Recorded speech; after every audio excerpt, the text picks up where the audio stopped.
बच्चों कक्षा 12 भूगोल विषय के अंतर्गत हम अध्ययन कर रहे हैं चैप्टर नंबर 8, जिसका नाम है बच्चों निर्माण उद्योग। ठीक है बच्चों, यहाँ पर पार्ट 1 के अंतर्गत हम देखेंगे कि उद्योग कितने प्रकार के होते हैं। बच्चों आइए स्टार्ट करते हैं उद्योगों के प्रकार। बच्चों निर्माण उद्योग के बारे में समझेंगे कि यह द्वितीयक क्रियाकलाप का हिस्सा है। हमने देखा बच्चों प्राथमिक या प्राइमरी जो क्रियाकलाप है उसके अंतर्गत हमने देखे थे कि प्रकृति पर आधारित जो कार्यकलाप होते हैं उसे प्राथमिक कार्यकलाप कहते हैं, जैसे कि कृषि, खनन, पशुपालन, मत्स्य पालन, वनों से प्राप्त उपज आदि जो सीधे तौर पर प्रकृति पर आधारित होते हैं उसे प्राथमिक क्रियाकलाप कहते हैं बच्चों। और इन प्राथमिक क्रियाकलापों से जो प्राप्त हमें उत्पाद होते हैं उन पर कार्य किया जाता है, जहां पर उसे कहते हैं बच्चों निर्माण उद्योग। ठीक है बच्चों, यह द्वितीयक प्रकार के क्रियाकलाप होते हैं। इनके अंतर्गत जो प्राथमिक क्रियाकलापों से हमें प्राप्त कच्चा माल होता है बच्चों, उस पर हम कार्य करते हैं और कार्य करने के पश्चात उसके मूल्य में वृद्धि होती है, उस कार्य को कहते हैं निर्माण उद्योग। ठीक है बच्चों, अब निर्माण उद्योग होता है वो किसी भी अर्थव्यवस्था के लिए महत्वपूर्ण होता है, क्योंकि यह क्या होता है बच्चों बड़ी संख्या में रोजगार प्रदान करता है। हम देखते हैं विभिन्न प्रकार के जो उद्योगों में लगे हुए श्रमिक और कर्मचारी हैं वो इसके अभिन्न हिस्से हैं और उनसे रोजगार प्राप्त करते हैं बच्चों। इसी के साथ में ये भारत की आय, राष्ट्रीय आय में भी वृद्धि करता है और भारत की समृद्धि में भी सहायक होते हैं। इसलिए हमारे यहाँ निर्माण उद्योग हमारे लिए बहुत ज़्यादा इम्पोर्टेंट है। भारत जैसे विकासशील देशों के लिए तो ये बहुत ज़्यादा इम्पोर्टेंस रखते हैं बच्चों। ठीक है, इसके बाद देखते हैं उद्योगों के प्रकार। बच्चों उद्योगों के प्रकारों में हमें ये देखना होगा कि इसका वर्गीकरण करते समय बहुत सारे प्रकार हो सकते हैं कि किस आधार पर उनका हम वर्गीकरण कर रहे हैं। तो हमने देखा अनेक प्रकार के आधारों पर हम इनका वर्गीकरण कर सकते हैं। पहला आधार है बच्चों स्वामित्व के आधार पर। स्वामित्व के आधार पर उद्योग कितने प्रकार के होते हैं देखते हैं। पहला है सार्वजनिक उद्योग, दूसरा है व्यक्तिगत उद्योग, तीसरा है मिश्रित या सहकारी उद्योग। बच्चों सार्वजनिक उद्योगों के अंतर्गत हम देखते हैं कि सरकारों के द्वारा इन उद्योगों का स्वामित्व किया जाता है, अर्थात सरकारों के द्वारा इन उद्योगों को चलाया जाता है। दूसरा है बच्चों व्यक्तिगत उद्योग, किसी निजी व्यक्ति के द्वारा यदि उद्योगों को चलाया जाए तो उसे कहते हैं व्यक्तिगत उद्योग। तीसरा है बच्चों सहकारी, एक से अधिक व्यक्तियों के द्वारा या सहकारिता के द्वारा यदि कोई उद्योग चलाया जा रहा है तो उसे हम मिश्रित या सहकारी उद्योग कहते हैं। ठीक है, तो इस प्रकार से हमने स्वामित्व के आधार पर उद्योगों के 3 प्रकार देखे। अगला है बच्चों उत्पादों के उपयोग के आधार पर, कि आखिर में उत्पाद जो बन रहे हैं, जो प्रोडक्ट हमें प्राप्त हो रहे हैं, उनका क्या उपयोग हो रहा है, उसके आधार पर हम इसे 4 भागों में बांट सकते हैं। पहला है बच्चों मूल पदार्थ उद्योग, दूसरा है पूंजीगत पदार्थ उद्योग, तीसरा है मध्यवर्ती पदार्थ उद्योग, चौथा है बच्चों उपभोक्ता पदार्थ उद्योग। इन चारों में क्या क्या बातें होती है बच्चों देखिए, यहाँ पर हम देख सकते हैं उपभोक्ता पदार्थ उद्योग ऐसा उद्योग जिनसे निकलने वाला उत्पाद है वो सीधे तौर पर उपभोक्ता को प्राप्त हो। ठीक है, जैसे बेकरी उद्योग। ठीक है बच्चों, यहाँ पर जो उत्पाद हमें बनेगा वो सीधे तौर पर उपभोक्ता को प्राप्त होगा। दूसरा प्रकार का है बच्चों मध्यवर्ती पदार्थ उद्योग, ऐसे उद्योग जो मध्य के रूप में आए, अर्थात अंतिम उत्पाद भी नहीं हो और प्राथमिक कच्चे माल के निर्माण भी नहीं कर रहा हो, मध्यवर्ती उत्पाद पदार्थ उद्योग के अंतर्गत आते हैं। जैसे कि मोटर व्हीकल है, मोटर गाड़ियों में जो सामान या पार्ट्स बनते हैं बच्चों, उन पार्ट्स का जो उद्योग होता है वो मध्यवर्ती पदार्थ उद्योग के अंतर्गत आता है, क्योंकि ना तो वो सीधे कच्चे माल के रूप में उपयोग में आ रहे हैं, ना ही वो अंतिम उत्पाद जो कि मोटर गाड़ी बनती है उसमें काम में आ रहे हैं। तो मध्यवर्ती पदार्थ उद्योग के अंतर्गत इनको रखा जा सकता है बच्चों। अगला है पूंजीगत पदार्थ उद्योग। ऐसे उद्योग जिसमें पूंजी का कार्य किया जाता है वो पूंजीगत पदार्थ उद्योग कहलाते हैं, जिसमें पूंजी ही कार्य करती है। और चौथा है बच्चों मूल पदार्थ उद्योग। ऐसे उद्योग जो कि बेसिकली कच्चे माल पर आधारित होते हैं और उनसे बना हुआ जो उत्पाद है वो दूसरे प्रकार के उद्योगों में कार्य करता है। ठीक है बच्चों, तो इस प्रकार से हमने देखा उत्पादों के उपयोग के आधार पर उद्योग। अगला है बच्चों श्रम के आधार पर उद्योग कौन कौन से होते हैं। बड़े पैमाने के उद्योग जिसमें बहुत ज़्यादा मात्रा में श्रम का उपयोग किया जाता है, मध्यम पैमाने के उद्योग जिसमें कम पैमाने पर श्रम का उपयोग होता है, और छोटे पैमाने के उद्योग जिसमें बहुत ही कम श्रम की आवश्यकता होती है।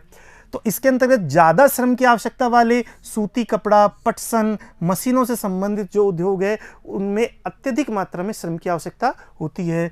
मध्यम पैमाने के उद्योगों में साइकिल, रेडियो, टेलीविज़न आदि में श्रम की मात्रा मध्यम प्रकार की हमें आवश्यक होती है बच्चों। जबकि छोटे पैमाने के जो उद्योग होते हैं उनमें हमें श्रम की आवश्यकता कम होती है, जैसे घरेलू उद्योग हुआ, कुटीर उद्योग हुआ, इनमें श्रम की आवश्यकता हमें बहुत ही कम होती है। इसके बाद देखते हैं बच्चों हम कच्चा माल तथा निर्मित वस्तुओं के भार के आधार पर। जो कच्चा माल और निर्मित वस्तु है, हम सब जानते हैं बच्चों, जो कच्चा माल होगा जो कि प्राथमिक क्रियाकलापों से हमें प्राप्त होगा, इस कच्चे माल को हम फैक्ट्रियों में या उद्योगों में ले जाते हैं और उसके बाद निर्मित सामग्री या उत्पाद हमें प्राप्त होते हैं। तो यहाँ पर हम देख सकते हैं कि उद्योगों में जाने के बाद कच्चा माल उत्पाद बनाता है। अब कच्चा माल से यदि उत्पाद बन रहा है बच्चों तो इन दोनों के भार किस प्रकार के हैं, हल्के हैं या भारी हैं, इसके आधार पर हमने इसका विभाजन किया कि भारी उद्योग और हल्के उद्योग।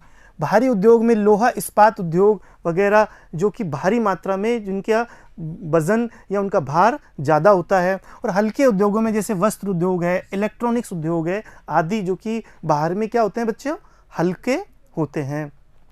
इस प्रकार से अगला है बच्चों कच्चे माल के स्रोत के आधार पर, कि आखिर में जो कच्चा माल आ रहा है वो कहाँ से प्राप्त हो रहा है, उसका स्रोत क्या है, उसका सोर्स क्या है, उसके आधार पर कृषि पर आधारित उद्योग, खनिजों पर आधारित उद्योग, पशु पर आधारित उद्योग और वनों पर आधारित उद्योग, हमने इनको 4 भागों में बांट दिया है। कृषि पर आधारित उद्योग ऐसे उद्योग जिनमें कच्चा माल कृषि से प्राप्त होता है, जैसे कि सूती वस्त्र, यहाँ पर कपास की आवश्यकता होती है, चीनी, इसमें गन्ने की आवश्यकता होती है, वनस्पति तेल, इसमें विभिन्न खाद्य तेलों की आवश्यकता होती है। खनिजों पर आधारित उद्योग में बच्चों लोह इस्पात और सीमेंट ये कैसे मिलते हैं, खनिजों से बनते हैं। यहाँ पर कच्चा माल कहाँ से प्राप्त होता है बच्चों, खनिजों से प्राप्त होता है।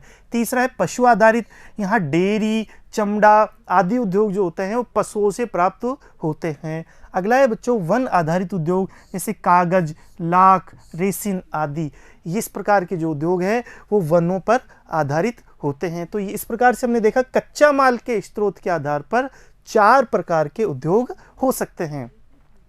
इसके बाद देखते हैं बच्चों निर्मित उत्पाद की प्रकृति पर आधारित वर्गीकरण, कि निर्मित जो उत्पाद है उसकी प्रकृति किस प्रकार की है, उस पर हमने वर्गीकरण किया है। पहला है बच्चों धातु कर्म उद्योग, ऐसे उद्योग जिसमें धातु का कार्य किया जाता है।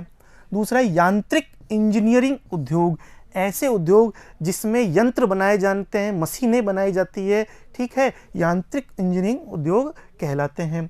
तीसरा है बच्चों रासायनिक और उससे संबंधित उद्योग, ऐसे उद्योग जिसमें रसायनों का प्रयोग करते हैं, रसायन के रूप में उनका उत्पाद हमें प्राप्त होता है, उसे हम क्या कहते हैं, रासायनिक और उससे संबंध उद्योग। चौथा है वस्त्र उद्योग, ऐसे उद्योग जिसमें वस्त्र का निर्माण होता है, वस्त्र उद्योग कहलाते हैं। पांचवा खाद्य संसाधन उद्योग, ऐसे उद्योग जिसमें खाद्य पदार्थ बनाए जाते हों, जैसे खाने योग्य कोई सामान बन रहा है, वो उद्योग खाद्य संसाधन उद्योग कहलाते हैं। अगला है बच्चों छठा विद्युत उत्पादन उद्योग, ऐसे उद्योग जिनसे विद्युत का उत्पादन होता है वो विद्युत उत्पादन उद्योग कहलाते हैं।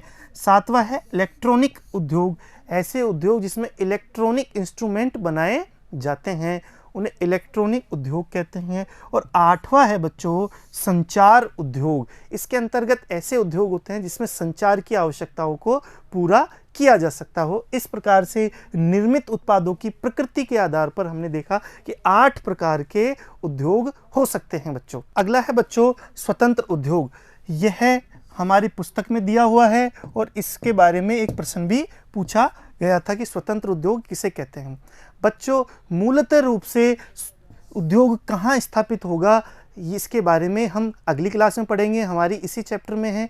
लेकिन यहाँ पर मैं बता देना चाहता हूँ कि मुख्य रूप से उद्योग वहीं पर ही लगते हैं जहाँ पर कच्चा माल हो या उसका बाजार हो। ठीक है, तो यहाँ पर हम देखते हैं कि कच्चा माल की स्थिति के आधार पर ही उद्योग लगते हैं या फिर बाजार की स्थिति पर। लेकिन स्वतंत्र प्रकार के जो उद्योग होते हैं बच्चों वो इस प्रकार के होते हैं जो एक से अधिक कच्चे मालों पर निर्भर होते हैं। यदि माना कि एक कच्चा माल यहाँ पर है, एक कच्चा माल यहाँ पर है, एक कच्चा माल यहाँ पर है, एक कच्चा, तो अनेक जगह पर यदि कच्चा माल है तो किस जगह पर हम उस उद्योग को लगाएंगे।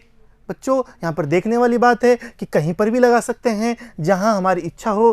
ठीक है, तो कहीं पर भी हम उस उद्योग को लगा सकते हैं क्योंकि कच्चा माल एक जगह पर संकेंद्रित नहीं है। ठीक है, तो जहां कहीं भी हम स्वतंत्र रूप से उद्योग को लगा सकते हैं उस प्रकार के उद्योग को स्वतंत्र उद्योग कहते हैं। ऐसे उद्योगों को स्वतंत्र या स्वच्छंद उद्योग कहा जाता है, जैसे इलेक्ट्रॉनिक्स उद्योग। ठीक है बच्चों, तो हमने देखा कि आज कि उद्योग किसे कहते हैं, उद्योगों के क्या प्रकार होते हैं। अगली क्लास में देखेंगे बच्चों कि उद्योगों की अवस्थिति के क्या क्या कारक होते हैं। धन्यवाद बच्चों।